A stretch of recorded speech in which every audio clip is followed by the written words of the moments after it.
ልበትነው ነው ከዛ በፊት ብራጭ እንደዚህ መደራደሪያ ሲያረጉ ሰማለሁ። ከሰሞኑም ቲክቶከርና የኢንስታግራም ኢንፍሉዌንሰር የሆነች አንድ ሴት በዚሁ የተጠቃች እህታችን ነበረች። በሀገረ ቻይና፣ ጃፓን አሁን ደግሞ ይበልጥ የሚያስደነግጥ ነገር ተሰምቷል። ድብቅ ካሜራ ወይም ሃይድን ካሜራ ገበያዎች በሰፊው ተንሰራፍተዋል። በተለምዶ የርቀት ጉዞ የሚጓዙ ባለቤቶች ያላቸው ሚስቶች ለእንዲህ አይነት ድርጊት ተጋላጭ ናቸው የማለት ማንኛችንም በማንኛውም ሰዓት ሳናውቀው የዚህ ወንጀል ሰለባ ልንሆን እንችላለን።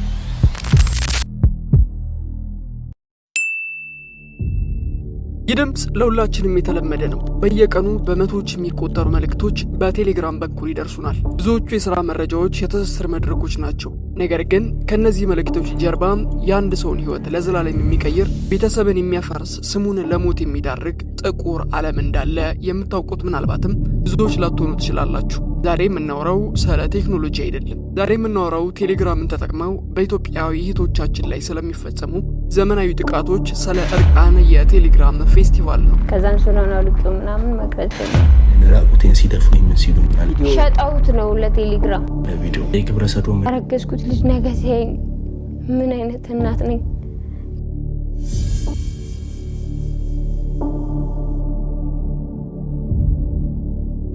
ቴሌግራም በኢትዮጵያ ውስጥ በጣም ተወዳጁና ተደራሹ መተግበሪያ እንደሆነ ይነገራል። ምክንያቱም ቀላል ነው። ዋና ዓላማው ቻት ቤዝድ የሆነ ቴክስት ስለሆነ ኢንተርኔት ብዙም አይበላም እና ከሁሉም በላይ ደግሞ ወልደው እንደጣሉት ሕፃን ማንም አይቆጣጠረው። ይህ ነጻነት ግን ለወንጀለኞች የሶሻል ሚዲያ ምድራዊ ገነት ሆኖላቸዋል። ብዙዎቻችን የምንጠቀመው ቴሌግራም በውስጡም ቴጂ ስታተስ የሚቀመጥበት ዌብ ፔጅ አለው። ይህ ዌብ ፔጅ በውስጡ ቴሌግራም የሚጠቀሙ ሀገራት የቴሌግራም ቻናሎቻቸው ግሩፖች ቁጥርን ጨምሮ የተለያዩ መረጃዎች በውስጡ ይገኛሉ።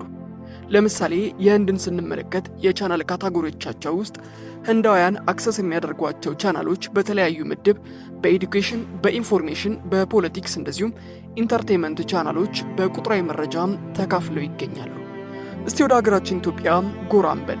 ወደ ቻናል ካታጎሪያችን ስንገባ የምንመለከተው አስደንጋጭ ቁጥር ነው። ይህም አደልት በሚለው ዝርዝር ስር አስደንጋጭ የቻናል ቁጥር ትመለከታላችሁ።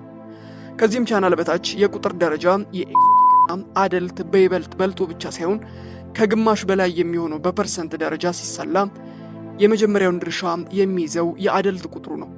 ይህ አደልት ጎራ ስትገቡ እነዚህን አስደንጋጭ፣ አስደናቂና አሳፋሪ የእህቶቻችንን ቅሌት እንደዚሁም የርቃን ገላ ትመለከታላችሁ። አውቆም ይሁን ሳያውቁ ብዙዎች እህቶቻችን በእነዚህ የቻናል መድረኮች ቅሌታቸው እንደ ድራማ ይታያል። በቲክቶክ መድረኮች የምናውቃቸው ኢንፍሉዌንሰሮች በዚህ መድረክ ተዋርደዋል።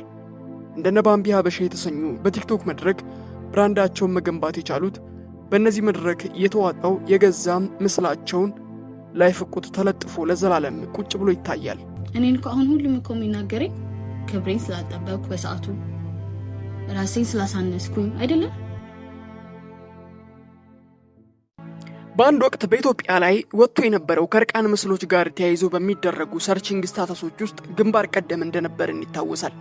ለዚህም ማሳያ የትም ሳትጓዙ በዚሁ በቴሌግራም በኩል ያለውን ስታተስ መመልከት በቂ ነው። እስቲ በቴሌግራም የሚለቀቁ ቪዲዮዎች ከየት እንደሚመጡ፣ እነማን ናቸው ቪዲዮን የሚለቁባቸው፣ እህቶቻችንስ እነማን ናቸው የሚሉትን እንመለከታለን። እንደዚሁም እነዚህ ቻናሎች የሚመሩት ባለቤቶች እነማን ናቸው የሚሉትንም ምንመለከት ሲሆን እንደዚሁም ከቪአይፒ ቪዲዮዎችን ከሚሸጡ ሰዎች ጋር የተደረጉ የቴሌግራም ቻት ቆይታዎችን እንድትመለከቱ ጋብዝን።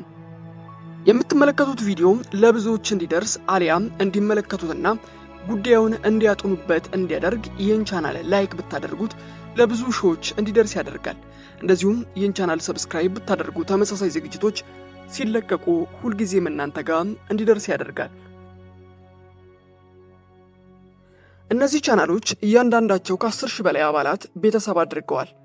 እነዚህ ሰዎች ከእናንተ መሃል የሆኑ ቴሌግራም ተጠቃሚዎች ናቸው። ምንም ትልቅ ዓላማ ኖሯቸው ሳይሆን የነገሌ ቪዲዮ ሲለቀቅ እርቃኗን ለማየት ያኮበኮቡ ተጠቃሚዎችና ሴሰኞች ናቸው። የእነዚህ እርቃን ቪዲዮ እንቅስቃሴ በቦታና በሁኔታ ከፍለን ልንመለከታቸው ነው። በሀበሻ የድብቅ ቪዲዮ ንግድ ውስጥ ሴቶች ተገደው ቪዲዮ ሲወሰድባቸው ማየት አልተለመደም።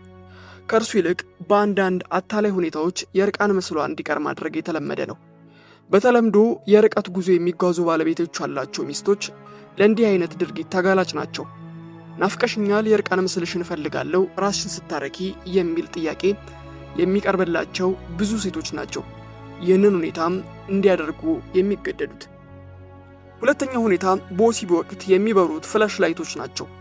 በተለምዶ ሴቶች የሞቀ የወሲብ ድርጊት መሃል ላይ በሚበራ የካሜራ ላይት የእርቃን ምስሏም ይወሰዳል።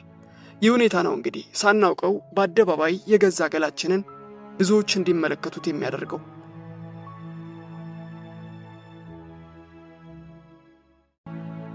ከሰሞኑም ቲክቶከርና የኢንስታግራም ኢንፍሉዌንሰር የሆነች አንድ ሴት በዚሁ የተጠቃች እህታችን ነበረች። እነዚህ ሁለት ሁኔታዎች ቤዚክ ምክንያቶች ቢሆኑም ሌሎች ሴቶች በፍቃዳቸው የእርቃን ምስላቸውን የሚያስቀሩ ይኖራሉ። ቦታን በተመለከተ እነዚህ የእርቃን ቪዲዮዎች በብዛትና በጥራት የሚገኙት ወይም የሚቀረጹት በሆቴሎች ውስጥ ነው። ማለትም በአብዛኛው ምስል የሚወሰደው እንደ ፍላሽ ላይት በሚበሩ ካሜራዎች እንደሆነ ማወቅ አይከፋም።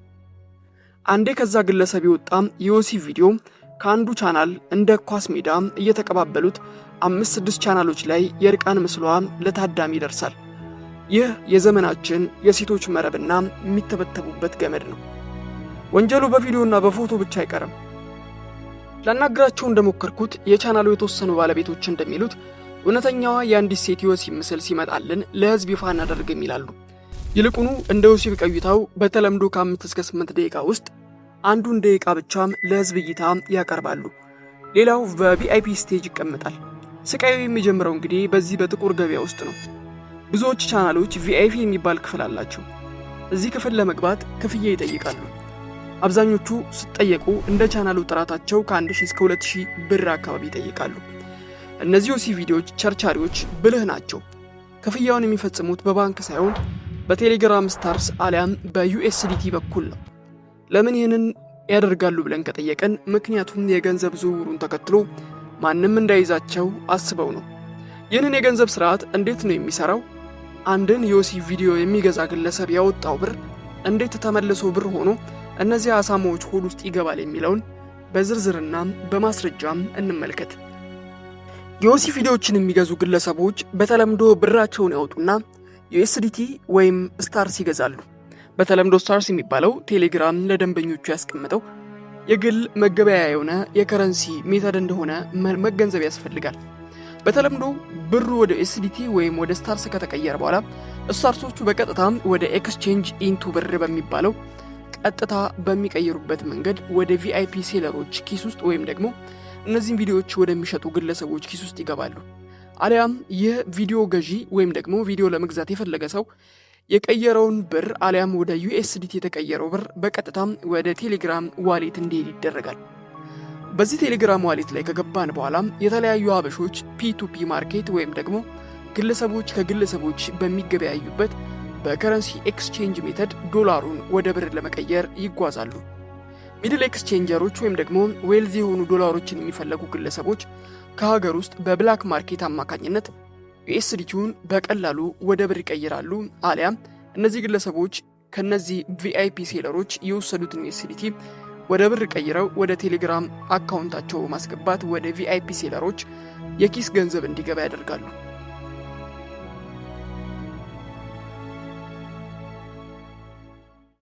በተለምዶ ይህ የንግድ እንቅስቃሴ የሚደረገው በቴሌብር አሊያም በሲቢኢ እንደሆነ ይነገራል።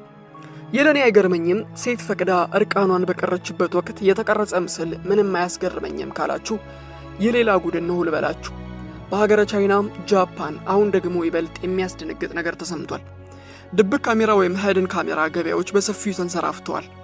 በሆቴሎች፣ በገበያ አዳራሾች፣ ልብስ መቀየሪያዎች፣ በግል መኖሪያ ቤቶች ጭምር በድብቅ የተቀረጹ ቪዲዮዎች ለእይታ የሚቀርቡበት መድረክ ሰፊ ነው። በቅርቡ በቢቢሲ ባወጣው ዘገባ ጉዳዩን ትኩረት ሰጥቶ አጽንኦት ሰጥቶ ዘጋቢ ተመልክቶታል። የሩቅ ምስራቅ ጥንዶች እርቃን ቪዲዮ መለቀቅ እንደ ጸያፍ በሚቆጠርባት ሀገር እንዲህ ተዋርደዋል። ይህ ማለት ማንኛችንም በማንኛውም ሰዓት ሳናውቀው የዚህ ወንጀል ሰለባ ልንሆን እንችላለን ማለት ነው። ለዚህም ነው ሁላችንም መጠንቀቅ የሚኖርብን። አስፈላጊ በሚሆንበት ሁኔታ በተለምዶ በጋራ በምንጸዳዳባቸው መገልገያ ቤቶች፣ ሆቴሎች መጠንቀቅ እጅጉን አስፈላጊ ነው።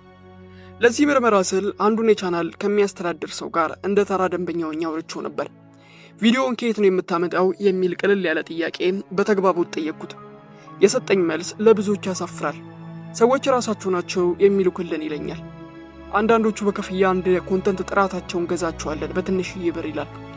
አንዳንዶቹ ደግሞ በነፃ እርቃናቸውን ከቀረጿቸው ወንዶች ያለምንም መራራሄ ቪዲዮን ይልኩሉናል ይላል። ይህ ማለት ማህበረሰባችን ውስጥ ያለው የሞራል ዝቅጠት ለወንጀለኞች ትልቅ ግብአት እየሆነላቸው እንደሚገኝ በቀላሉም በግልጽ የሚታይ ነው።